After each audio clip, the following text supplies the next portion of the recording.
Hey guys, in this video we're going to look at the vocabulary of music, meaning the basic labels, symbols, and terms we use to both think about and really understand the underlying patterns and principles of music theory.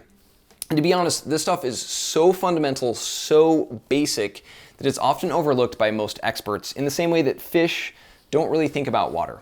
Seriously, this stuff is such a given for most musicians that they breeze past it and actually miss out on the insights that this stuff provides. So in this video, we're going to slow down, really think about these essential concepts, and with it, you can leverage this information to be a great songwriter. So what we're going to start with is looking at some patterns we looked at in the last two videos in this basics series, video 5 and video 6. So in video 5, we played the C major scale using letters specifically to label the notes. So C, D, E, F, G, A, B, C, C, D, E, F, G, A, B, C. Then in video 6, we played this exact same pattern, but with numbers to label the intervals instead. So 1, 2, 3, 4, 5, 6, 7, 8, 1, 2, 3, 4, 5, 6, 7, 8.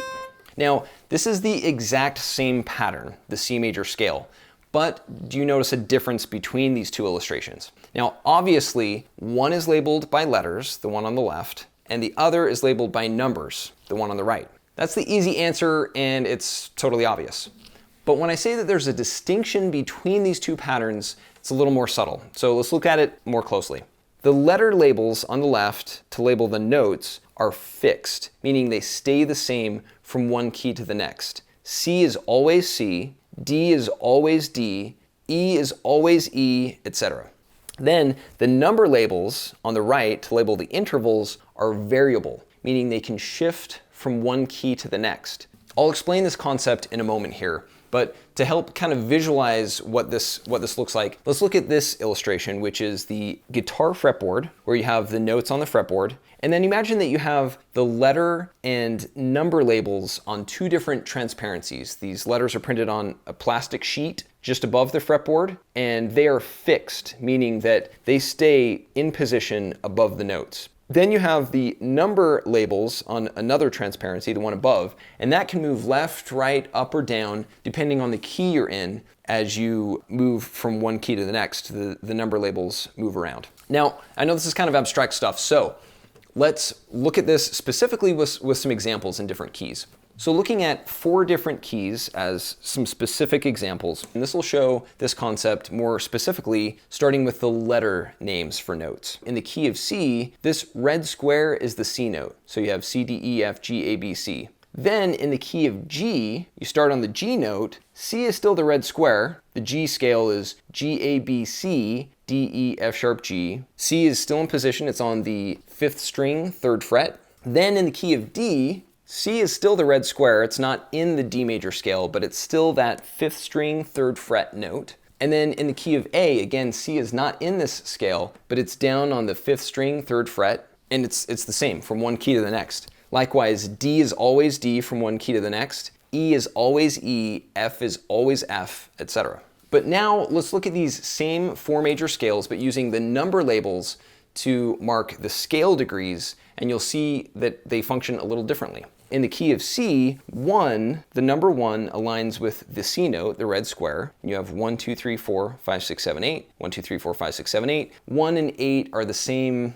note, the same scale degree in essence, which I explain in video 6 of this series. Then when you play the G major scale in the key of G, 1 and all of the number labels shift to align with that pattern. So G now is 1, 1, 2, 3, 4, 5, 6, 7, 8, 1, 2, 3, 4, 5, 6, 7, 8. Likewise, in the key of D, 1 aligns with D now, and all of the number labels shift as well, respectively, to align with this pattern. So D is 1, 2, 3, 4, 5, 6, 7, 8, 1, 2, 3, 4, 5, 6, 7, 8. Then in the key of A, the 1 again shifts to align with A now, and all of the numbers shift as well to highlight this pattern. 1, 2, 3, 4, 5, 6, 7, 8, 1, 2, 3, 4, 5, 6, 7, 8.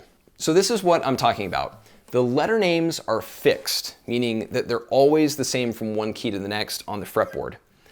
The number labels are variable, meaning they can shift and do shift from one key to the next to highlight their respective patterns. And the nice thing about these labels is that they give us a vocabulary to describe these patterns.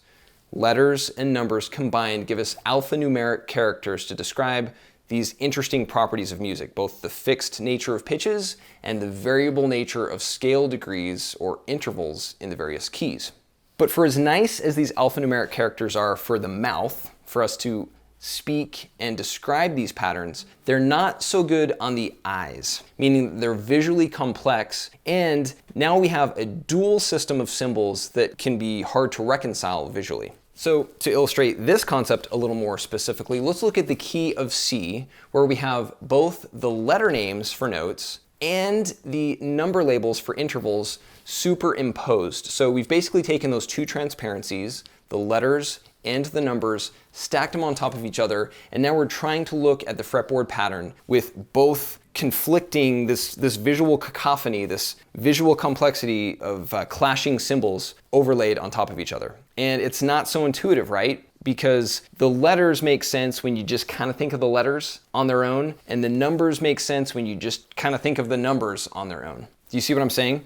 And it actually gets even more intense when you take you apply the letter names to the notes, and then you apply all the different variable scale degrees for all the different keys on top of each other in one image like this. And when you superimpose all of the symbols, all the variable permutations of the numbers on top of the letter symbols, it is basically this dyslexia-inducing madness, which can make you quickly get lost in the clutter. Now, a few centuries ago, when these different symbols, these letters and numbers, were applied to music, that was never the intent.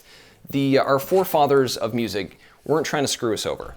Basically, when they were trying to illustrate and visualize the underlying and inherently invisible patterns of music, they didn't really have a choice. So what they did is they took the letters from linguistics and they borrowed a few numbers from mathematics, and they just kind of came up with this hybrid system where they knew that they had fixed properties of notes, and they knew they had variable properties of patterns in different keys. And so letters and numbers were the best symbols they had on hand. So what they did is they combined these into this hybrid alphanumeric set of characters, and that accounts for the strange symbols that we use today, the strange terminology. So sometimes we might describe a pattern as C, D, E, F, G, A, B, C, or 1, 2, 3, 4, 5, 6, 7, 8. And if you're new to music, or even if you aren't new to music, you just think, oh yeah, we use letters and we use numbers, but why? And why are we using two sets of symbols? That's why, because the letters are fixed and the numbers are variable. And again, back in the day, musicians had no better system to illustrate this dual nature of patterns, which is the fixed and variable properties. But now with color music, we can cut through all of this clutter to really get past the disparate man-made symbols of letters and numbers to look at the underlying patterns of music with the simple, streamlined, and natural interface that really kills two birds with one stone. And that's because the colors immediately identify every pitch, or the fixed elements of music, more intuitively than the letter names themselves, so you can distinguish each note at a glance, and the colors also highlight the intervals between the notes, meaning the variable elements of music, consistently in all 12 keys, since the colors, unlike the numbers, are inherently cyclical and symmetrical, so they outperform the scale degrees as well.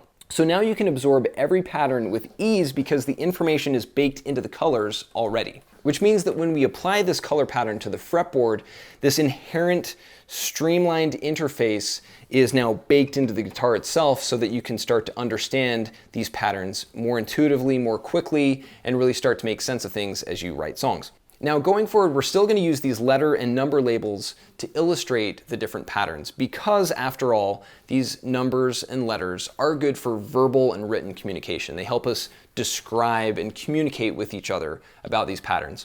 But eventually you can let them go away and fade into the background because the colors and shapes are what really illustrate more intuitively all of these patterns and principles. So like training wheels, we'll use them, the letters and numbers, to get up and running, but they can only go so fast or so far, and the colors and shapes are what help you think at a high speed and really understand these concepts. So that is basically how the vocabulary of music works.